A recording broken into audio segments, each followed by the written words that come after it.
Hello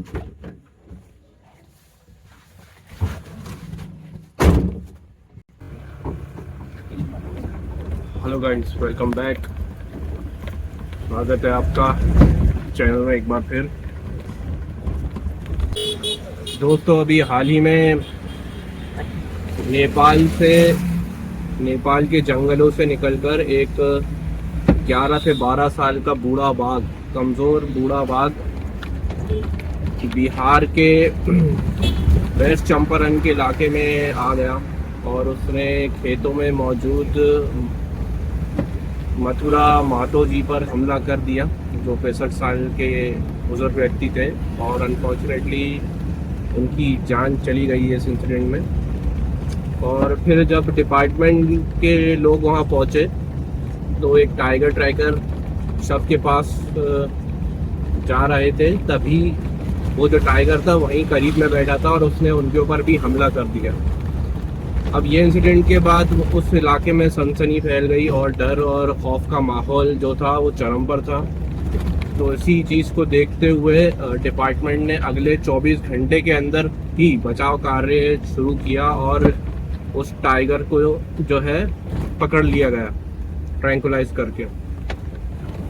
अब दोस्तों, ये इंसिडेंट के बाद वहाँ जो लोग थे उनमें थोड़ी राहत की सांस आई और डिपार्टमेंट और बताना है गवर्नमेंट ने भी कंपनसेशन जो है मृतक के परिवारों को पहुंचा दिया गया है। अब वो टाइगर को पकड़कर संजय गांधी बायोलॉजिकल पार्क में लेके जाया जा चुका है, जहां वो वहीं रहेगा।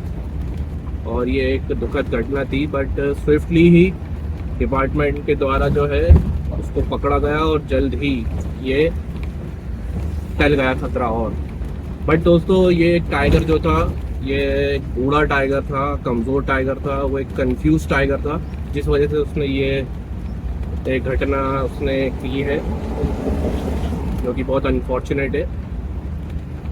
और दोस्तों, एक और बड़ी ही चौंकाने वाली खबर है मध्य प्रदेश के बालाघाट के जंगलों से, जहां पर 2 अगस्त को एक फ़ोटो व्हाट्सएप के ग्रुप में आईएफएस ऑफिसर्स के आया, जिसमें एक टाइगर की लाश थी जो सड़ी गली थी। तो तुरंत ही डिपार्टमेंट ने वहाँ पर एक्शन लिया और अपनी टीम भेजी ग्राउंड पर बालाघाट के जंगलों में। और दोस्तों, पता चला कि स्टाफ के कुछ लोगों ने, फॉरेस्ट का स्टाफ के ही कुछ लोगों ने उस लाश को पहले ही जंगल में सुनसान जगह ले जाकर जला दिया था। अब ये क्यों करा और किस वजह से ऐसा हुआ, बिना किसी अथॉरिटी को इन्फॉर्म करे उन्होंने ऐसा करा था, तो बड़ा ही अनफॉर्चुनेट हुआ ये भी।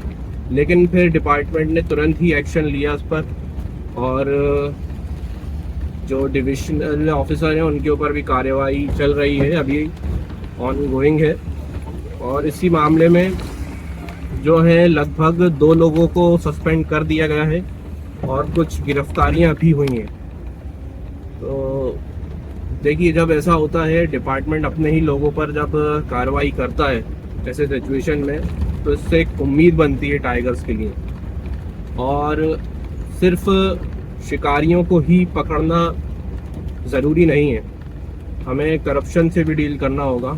और अंदर के लोग जो हैं जो ऐसा कर रहे हैं, इससे ये साबित होता है कि सिर्फ इक्का दुक्का ही इंसिडेंट नहीं होते हैं, ये एक पूरा संगठन है, एक ग्रुप है जो काम कर रहा है।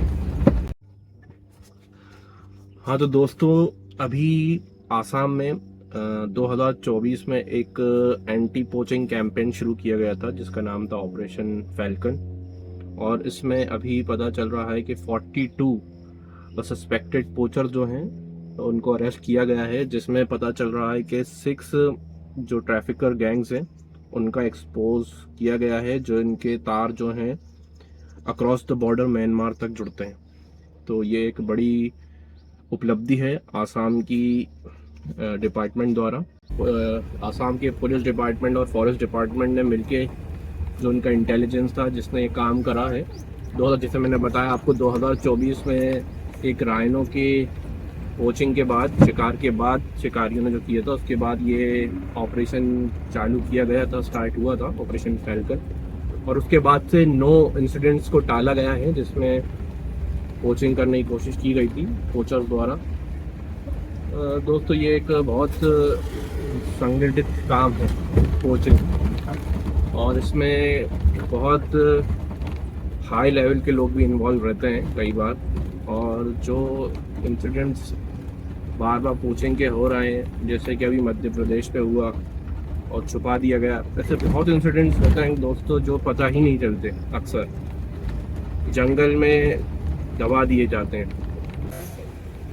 कोचिंग जो है एक बहुत बड़ा कारण है, खास करके टाइगर्स की पॉपुलेशन में जो कमी आई थी उसकी वजह बहुत बड़ी है कोचिंग। और अंदर मेरे हिसाब से डिपार्टमेंट अपना काम कर ही रहा है, साथ में जुडिशरी को भी हिस्सा लेना होगा और सख्त से सख्त इसके अंदर कार्रवाई करके लोगों को कड़ी से कड़ी सज़ा का प्रावधान होना चाहिए, क्योंकि जब तक ऐसा नहीं होगा, सज़ा नहीं मिलेगी, लोग ये करते ही रहेंगे।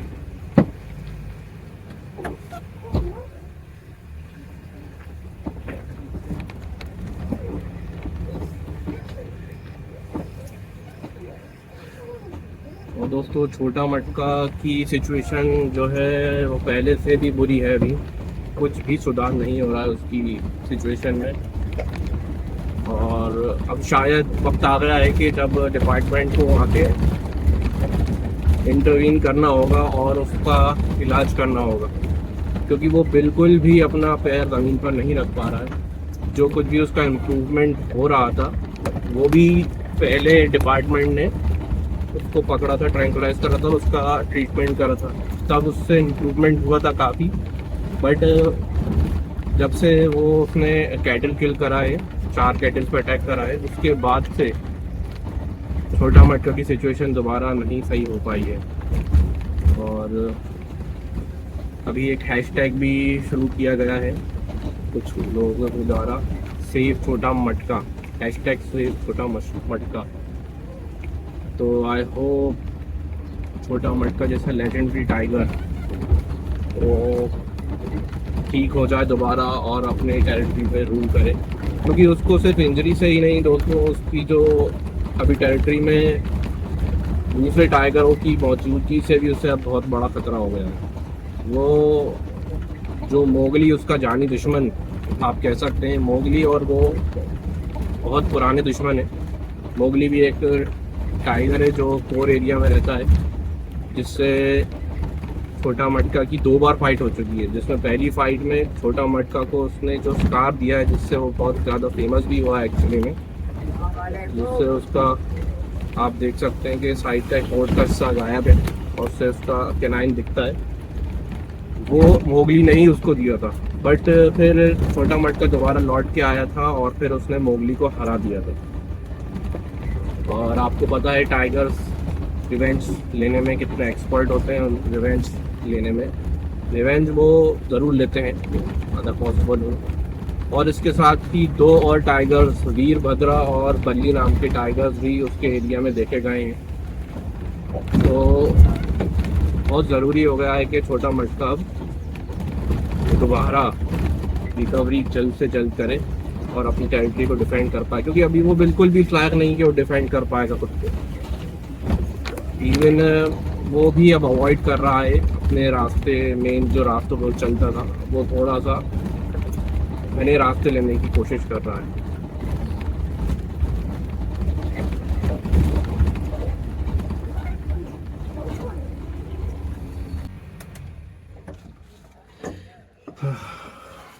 दोस्तों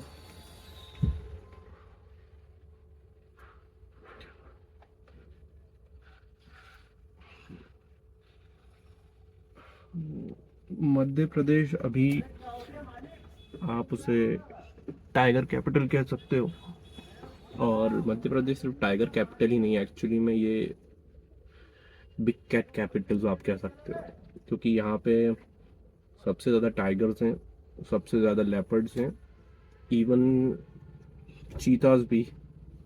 अभी आपको पता है कि कूनो नेशनल पार्क में जो इंट्रोड्यूस किए गए हैं वो भी एमपी में ही है। और अभी उनमें से एक चीता ज्वाला, फीमेल थी, फीमेल ज्वाला, वो कूनो नेशनल पार्क से निकलती हुई इवन रणथंभौर तक पहुंच गई है, और वहां उसने एक गांव में 2 कैटल को किल किया, जिसका एक वीडियो भी आया है।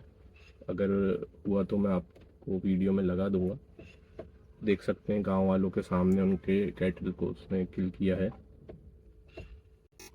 प्रोजेक्ट चीता को लेके काफ़ी ज़्यादा क्वेश्चंस हैं, क्वेश्चन मार्क्स हैं, कैसा हो पाया, बट अभी भी सरवाइव कर रहा है। क्योंकि जैसे ज्वाला जो चीता है फीमेल, उसी के जो है बच्चे उसने दिए थे, जिसमें से शायद एक बच्चा सरवाइव कर गया है, और अब वो उसको छोड़ के आगे बढ़ गई है। वो आगे चलती जा रही है, और डिपार्टमेंट का कोई इरादा नहीं है फ़िलहाल उसको कैप्चर करने का, जो कि अच्छी बात है।